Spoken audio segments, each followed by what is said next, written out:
Bismillahirrahmanirrahim. Assalamualaikum warahmatullahi wabarakatuh. Selamat pagi, salam sejahtera bagi kita semua.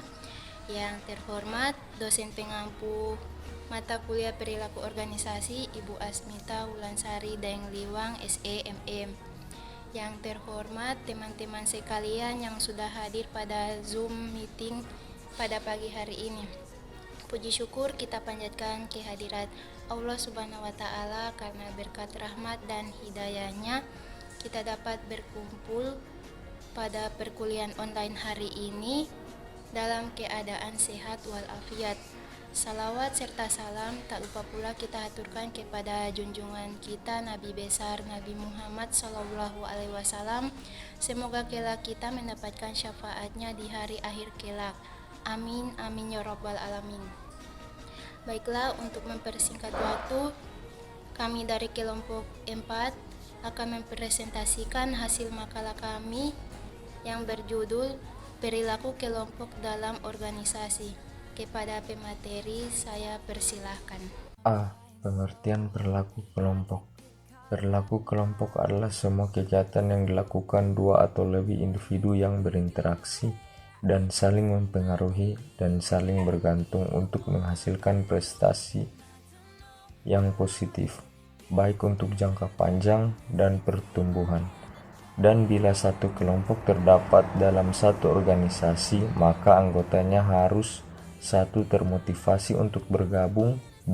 Menganggap kelompok sebagai kesatuan unit dari orang yang berinteraksi. 3. Berkontribusi dalam berbagai jumlah kelompok. 4.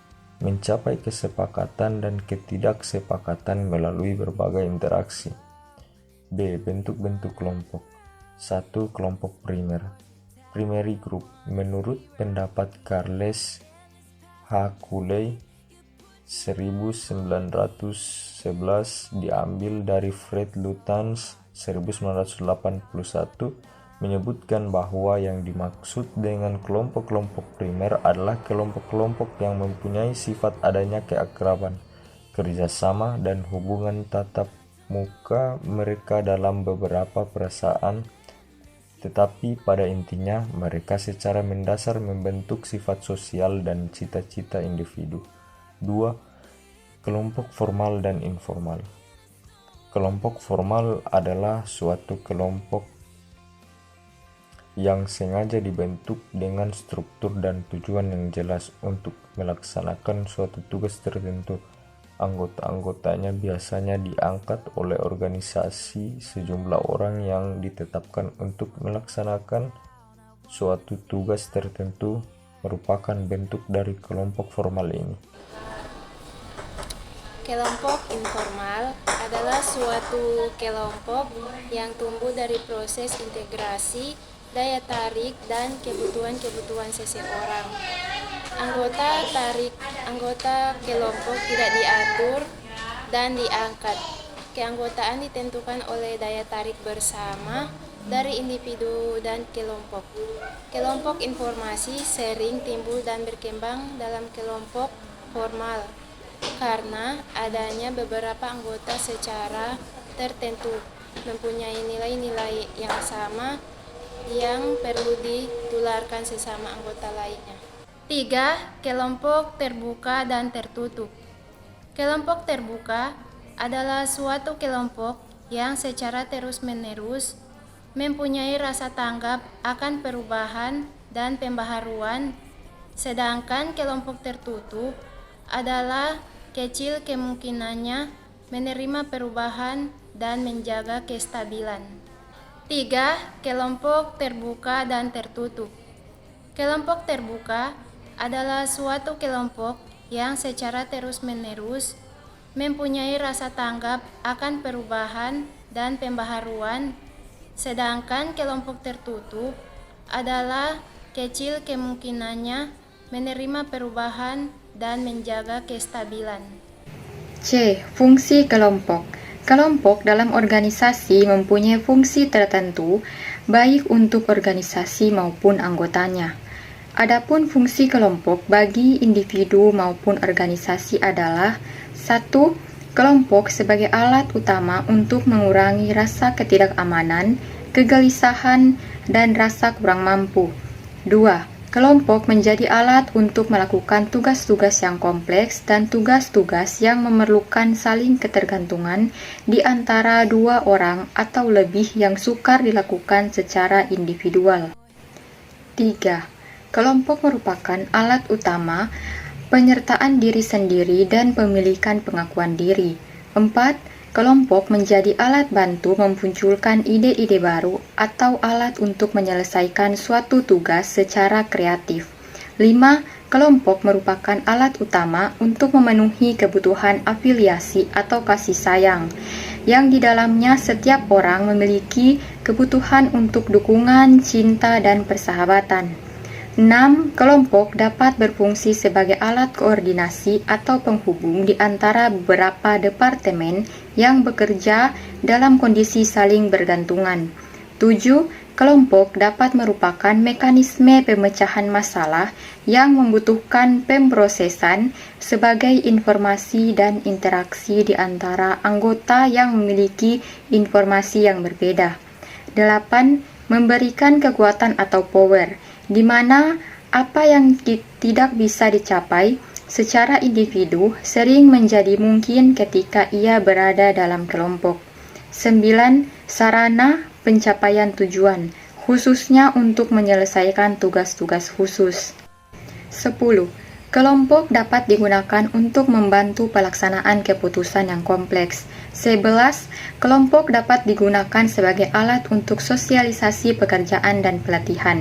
12. Kelompok merupakan alat utama untuk pengembangan dan pengujian realitas sosial. Masuk D. Tahap-tahap perkembangan kelompok. Stephen P. Robin mengatakan ada 5 tahapan perkembangan kelompok. Yang pertama, tahap pembentukan atau forming stage. Tahap ini ditandai oleh adanya beberapa ketidakpastian dalam tujuan kelompok, struktur, dan kepemimpinan.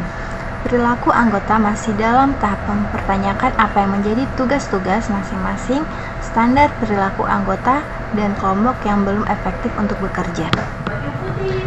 Yang kedua, tahap kekacauan atau storming stage. Tahap ini ditandai oleh adanya intragroup konflik.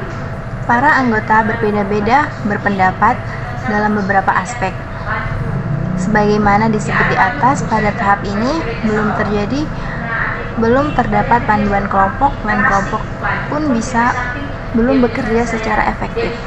Yang ketiga, mulai integrasi atau initial integration.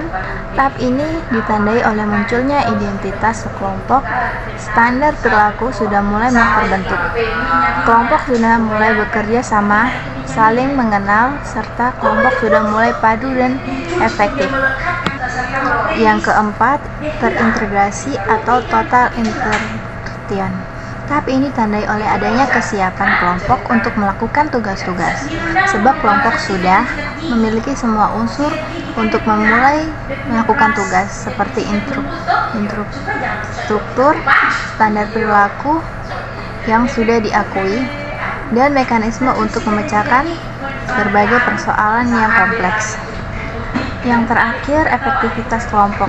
Efektivitas kelompok adalah kapasitas yang dimiliki kelompok atau organisasi yang berwenang. Sebuah kelompok dapat dikatakan efektif apabila memiliki hasil kinerja yang tinggi dan suatu iklim kerja yang mendukung meningkatkan hasil kerja. Kemudian faktor yang memengaruhi efektivitas kelompok dan dinamika kelompok. Efektivitas suatu kelompok akan memengaruhi oleh berbagai macam faktor yang terkait dengannya. Faktor pertama adalah faktor anggota kelompok, yakni potensi anggota atau kompetensi. Misalnya pengetahuan, keterampilan, pengetahuan, dan kepribadian. Faktor yang kedua adalah faktor dinamika atau dimaknai faktor, yaitu faktor yang mengaruhi proses kelompok tertentu, sebuah struktur kelompok, norma kelompok, kepemimpinan kelompok, ukuran kelompok, dan komposisi. Baiklah, itulah hasil dari pemaparan makalah kelompok kami. Apabila ada kesalahan dalam pengucapan kata, lebih dan kurangnya mohon maaf.